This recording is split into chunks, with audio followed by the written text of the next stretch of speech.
بسم اللہ الرحمن الرحیم۔ السلام علیکم۔ ممتاز بی بی اور امیر خان اپنے بچوں شبیر، مبین اور ایک بیٹی سعدیہ کے ساتھ 2 کمروں پر مشتمل ایک چھوٹے سے گھر میں ہنسی خوشی زندگی بسر کر رہے تھے۔ ایک چھوٹے سے گاؤں میں اگر کچھ نہ تھا تو بہت سارے رشتے تھے جو کہ کئی مادی اشیاء سے بڑھ کر ہوتے ہیں۔ ممتاز بی بی اور امیر خان کا بڑا بیٹا شبیر شہر میں نوکری کرتا تھا، جبکہ چھوٹا بیٹا مبین گاؤں کی ہی ایک گاڑی کا کنڈکٹر تھا اور بیٹی سعدیہ 7ویں جماعت کی طالبہ تھی۔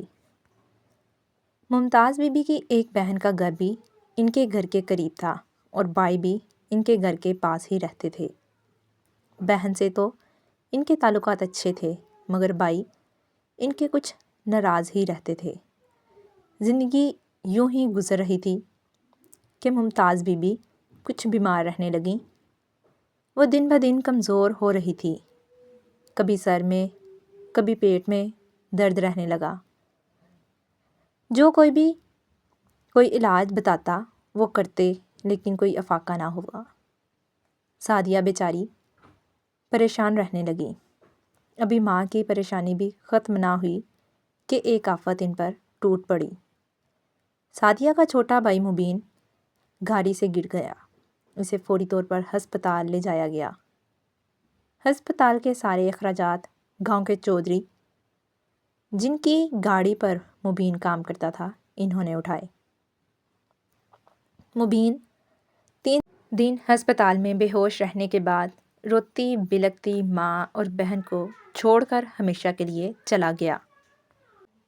پہلے بیماری اور پھر جگر گوشے کی جدائی نے ممتاز بی بی کو ہلا کر رکھ دیا اور وہ چارپائی سے لگ گئی۔ امیر خان کی حالت بھی کچھ ایسی ہی تھی، اس کے جیسے کمر ہی ٹوٹ گئی تھی۔ ممتاز بی بی اپنے دکھوں کا بوجھ زیادہ دیر تک برداشت نہ کر سکی اور اس جہاں فانی سے کوچ کر گئی۔ امیر خان اور سعدیہ کے بھائی کا تو جیسے سب کچھ اجڑ گیا۔ امیر خان کو چپ کی مہر لگ گئی تھی۔ وقت کا پہیہ چلتا رہا اور رمضان کا مہینہ آ گیا۔ پہلے تو سعدیہ آس پڑوس سے کھانا وغیرہ بنوا لاتی، لیکن اب تھوڑا مسئلہ ہو گیا۔ وہ اگر اتنی چھوٹی نہیں تو اتنی بڑی بھی نہیں تھی کہ گھر کی ذمہ داریاں اٹھا سکتی۔ امیر خان اندر ہی اندر بیوی اور بیٹے کے غم میں گھل رہا تھا۔ سو ابھی ممتاز بی بی کا چہلم ہی گزرا تھا کہ امیر خان بھی سفر آخرت پر روانہ ہو گیا۔ سعدیہ اور شبیر اس دنیا میں اکیلے رہ گئے۔ اب سعدیہ کی خالہ جو کہ ان کے گھر کے پاس ہی رہتی تھیں، انہوں نے فیصلہ کیا شبیر کی شادی کر دی جائے۔ بھابھی کے آ جانے سے سعدیہ بھی بہل جائے گی اور شبیر کو سہارا مل جائے گا۔ اس مقصد کے لیے انہوں نے لڑکی کی تلاش شروع کر دی۔ اتنے میں شبیر نے بتایا کہ ممتاز بی بی اپنی زندگی میں اس کے لیے رشتہ لے کر ایک خاتون کے ہاں گئی تھیں اور پھر امی بیمار ہو گئیں۔ میں چاہتا ہوں کہ میں اسی گھر میں شادی کروں جہاں میری ماں چاہتی تھی۔ پھر وہ لوگ رشتہ لے کر ان کے ہاں گئے اور انہوں نے ہاں کر دی۔ شادی کی تیاریاں شروع ہو گئیں اور جلد ہی شادی ہو گئی۔ شبیر کی بیوی عائشہ کے آنے سے گھر میں رونق آ گئی۔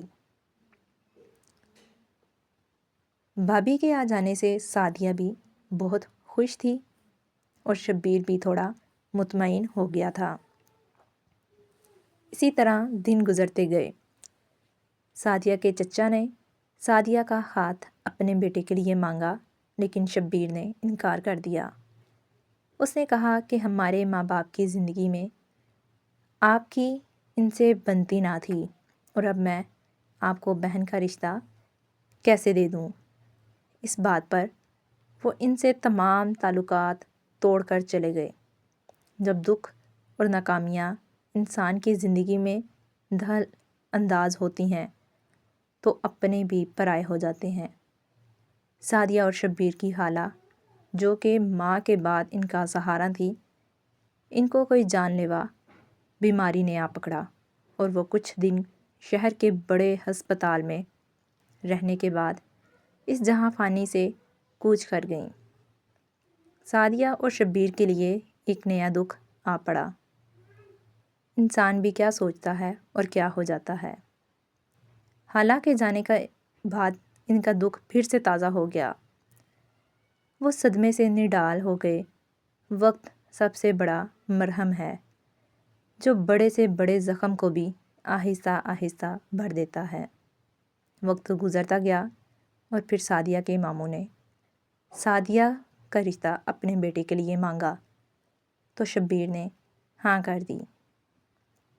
منگنی کے نام پر بس زبان دے دی گئی۔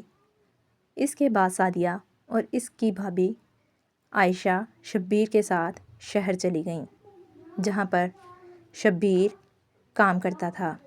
عائشہ اچھی بیوی اور اچھی بھابھی ثابت ہوئی۔ وہ سعدیہ کو کھانا پکانا اور گھرداری سکھاتی اور جلد ہی سعدیہ کے ساتھ گھل مل گئی۔